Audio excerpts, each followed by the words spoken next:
Greetings and salutations. Welcome to Knife Chats with Tobias. Well, I picked up two new Switchblades, the ones down here. I'll talk about those in a little bit. But I also had one from before. This is one that was made in Italy. And this is probably dates from around the 1960s or so. Might have been even earlier than that, 1950s or so. You can see the wood handles on these. They're fairly crudely made, actually. This one is, at least, but still functions quite well. See how it locks up there. This is actually the safety lock on there. The safety on here is kind of wearing out. If I push it enough, you see it? Do you see it? Kind of, there you go. What's happening with it is slide it all the way forward, but every time I push down on the button, the safety moves back a little bit, and eventually it will give. And that's because basically what the safety is just a little slide that goes into the button here to prevent it from dropping. So, and every time I push down on the button, the slide moves a little bit further back because of pressure on the button. And that will happen with your with the Switchblades. The safety will wear out, so you got to be careful with those as they get older. When they're brand new, the safety works a whole lot better than later, which means not always the safest thing to have in your pocket, because if eventually, how many times before boom, and you really don't want this thing flying open in your pocket. Also, if you notice, it's held closed with a bolster lock here. See the button up here? There's a little hole in there. Doesn't that look familiar? Yeah, I know what you're thinking. It kind of looks like that B on your Laguiles. Now, before every person who collects Laguiles starts yelling and screaming at me, what I'm talking about here is the little bumblebee on there. And if you notice on these kind of knives, this one is made in China. It is by Right Edge. You'll see that there is a little bump up there, and that bump actually catches on the lip of your little bumblebee there, and so it kind of gives it a little bit of a lock. It's kind of not a firm lock, but a lock. And what the Switchblades do is they actually punch a hole in the button up there, or the catch, whatever you want to call it, and they have a much more firm button there. See the little knob there? And you have a much tighter hold on there, and so when you open it, it actually goes in there and it does not break loose, and that's why it's a really good true lock on there. And the way you release it is with the bolster. The bolster is actually the release. I know people will refer to it as a bolster lock and such, but it's actually a release. When you press down on it, it lifts up the back here enough so that you can actually start closing the blade. And if you notice here, that pin right there is holding a spring in place. And the way the spring is lined up, well, let's see here. If you notice down here by the spring, or where the pin is, it's the punch blade is going in pretty far, but as you go up, it goes much higher, and that's because that's the way the spring is going. So the spring is only about maybe 1/8 of an inch down below the surface when you get to the very front. And then at the back where the spring is, or where the pin goes through, you've got it almost at 3/8 of an inch. So you've got this spring that is running inside the frame, and that is really the spring that causes the blade to launch. And it's a very strong spring. And so you catch it right there. That's how far the blade can go down before it hits the spring, and then you push it the rest of the way down. It will lock in place. This here will slide over enough to catch the spring and stop the knife from opening. So that's the way they are actually set up, with a spring on the inside and then this little slip over here on the top to hold it in place. So for those who are wondering just how a Switchblade works, that's kind of the way it does it. Any case, I do have two other ones to show you. I picked these up actually on a Facebook group called Knives Under 50, and got them for, well, under $50 from a guy named Fred Hart. I highly recommend the site on Facebook as well as Fred Hart. He's a pretty good seller. In any case, got two of them here. One of them is in the cracked ice, yeah, which is just a classic when you get to old-fashioned push-button autos or switchblades is cracked ice. You'll notice there's a big difference in these. Now, these two are also made in most likely China. Yeah, I don't believe they were made in Pakistan. Most likely China they were made in. But the operation is the same as with the one made in Italy. The difference, though, is you'll see here with the Italian one, you got the big, thick chunks of wood. You could probably file that down and blend it into the bolsters. I have not done that. This is the way they typically would show up. This one, though, the bolsters are as wide as the chunks of plastic on the sides here. Otherwise, the function is the same. You can see the slide right there. Now, when you slide it in, you can still close it.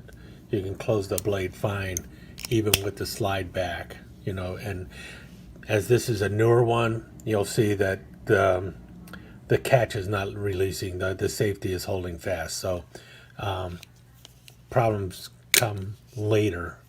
In any case, this one's kind of cool. It has the crisp blade on there. You see right there the hole in the blade, the dent there. That is for the detent. You can't see it when you look down here. Well, you can barely see it. It's right next to the spring there. You can see where the spring is under the pin there, going all the way back, and then sliding all the way forward. And see the bolster locks up really nice and tight. No open, flies open with the crisp blade.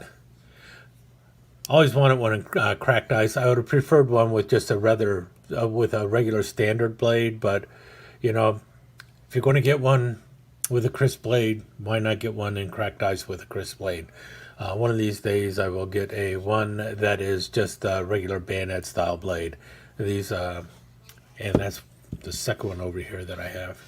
However, most of you, if you've been on the channel for a while, you have probably seen this Switchblade before, but you have not seen these two before. These are two that I recently picked up.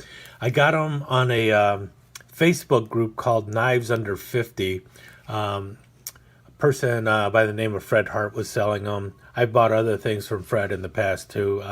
Highly recommend not only Knives Under 50, but Fred Hart as a seller. So if you're looking at a different place to go looking for knives and you're on Facebook, check out the group Knives Under 50 and look for Fred Hart. He does a lot of selling there. And as long as I'm making plugs, let me just go ahead and plug Knife Chats with Tobias's Kitty's Corner. This is the members area. Folks on Kitty's Corner have already seen these knives in the past, but well, stick around for another viewing of these two knives that I picked up. They're kind of cool. With that said, let's get started in these knives. We'll start with the one up front. This is the one in cracked ice. I would love to someday have an actual Italian switchblade in mother of pearl. That would be really cool. I wouldn't even mind an Italian switchblade in cracked ice. What we have here is a Chinese-made switchblade. Well, I'm assuming it was China. Might have been made in Taiwan, or it might have also... I don't think it would have been made in Pakistan. I think it was probably made in China or Taiwan. These are unmarked, but they may have been made by Kissing Crane or Robert Class or a Krieger. That's the build style that I'm looking at with these knives. They are slightly different than what you see in the older Italian knives that were made in the 50s and 60s. And you can see that primarily in the bolster up front there. and the bolster in the back. Notice how the bolster now is about as wide as the handles are, and you got a big thick slab of acrylic on the side of the knife. In the past, what you would have is relatively thick wood handles, but thin bolsters. I'm supposing you could have sanded those down to made them up a little bit better, but why bother? And because this is the way I bought it and this is the way I like it, I'm keeping that as it is. But there is something to be said about having the bolsters made into the covers. It does feel more comfortable in the hand doing that. Otherwise, you got the action exactly the same as you have on the old Italian stilettos. You've got the safety on the side here. Because this is relatively new, the safety does not budge at all. It's not going to fail anytime soon. But pull it back, push the button, and you're ready to rock. That thing pops right out. You can see the spring in there pretty well too. And if you look closely at the spring, let's see here, right there, if you can see it, right there, that is the detent. And the detent matches into the hole in the side of the blade. That is really what keeps everything in place. And when you press down on the button, it loosens up the detent enough so that because there's a spring, there's a bar that goes forward underneath the detent in the handle, and when you press on that, it releases the pressure on the detent, so it'll fall out of the way and the blade will then just pop open. So that's really what's catching the whole thing. But you can see, it really moves fast. And it has that nice distinctive click when you flick it open. Now, if you also notice, this one has a crisp blade. I would have rather had the standard bayonet blade, but you also don't see too many crisp blades out there, so went ahead and picked it up because, well, the price was right. The price was really right, and got a decent enough cut on it. You got that wavy blade on there. It's kind of cool. Anyway, kind of like serrations, old style serration, you know, a crisp blade.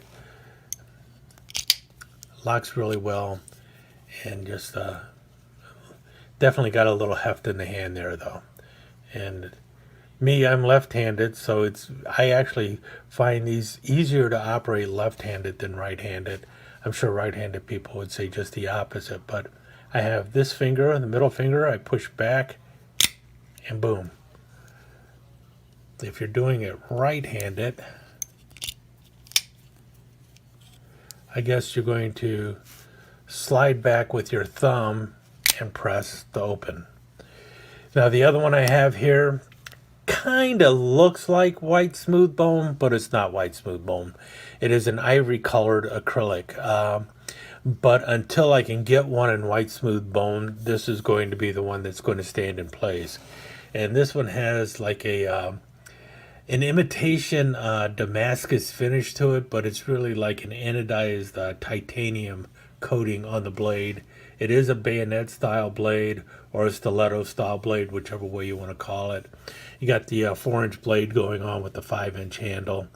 Action on this one is as smooth as silk too. I mean, just boom.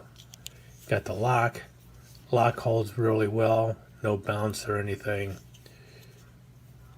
Push down, pop it open, and you're ready to rock again. And the lockup is really solid on these things. Again, I'm not sure who made them. I'm sure they came out of the old BudK lineup of knives.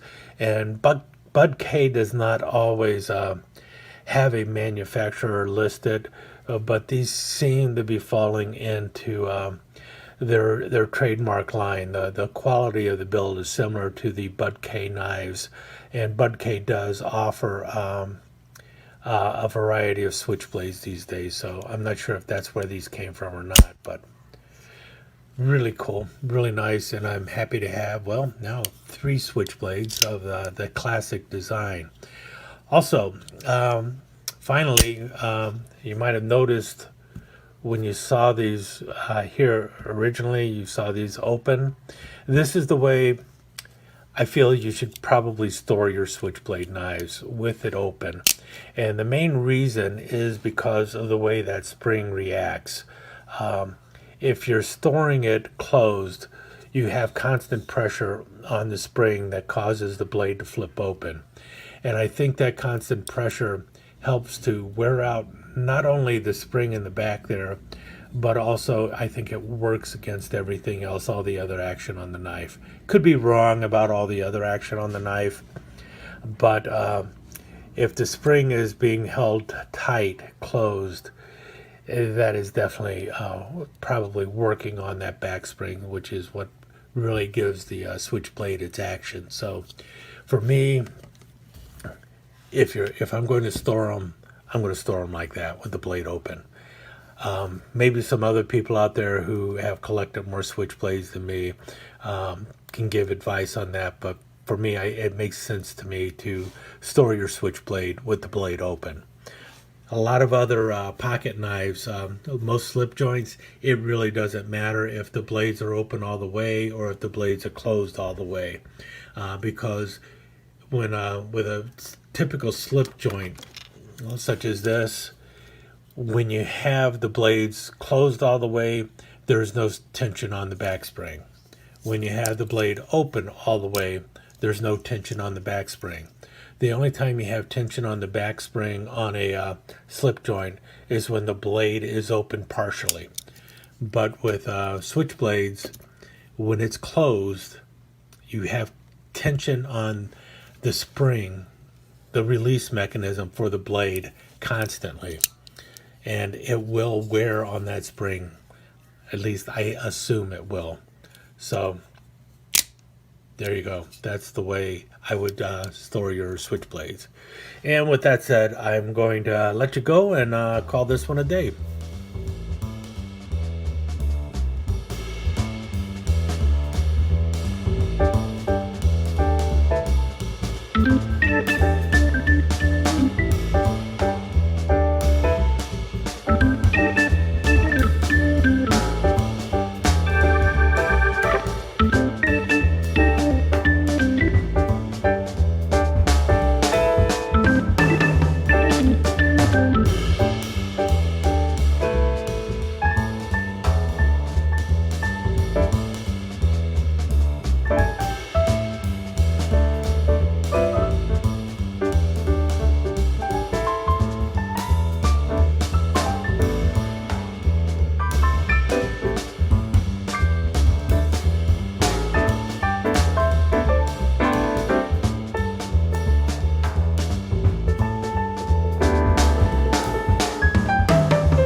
Let me take just a second to thank you once again for dropping by and spending a few minutes here at Knife Chats with the Pious.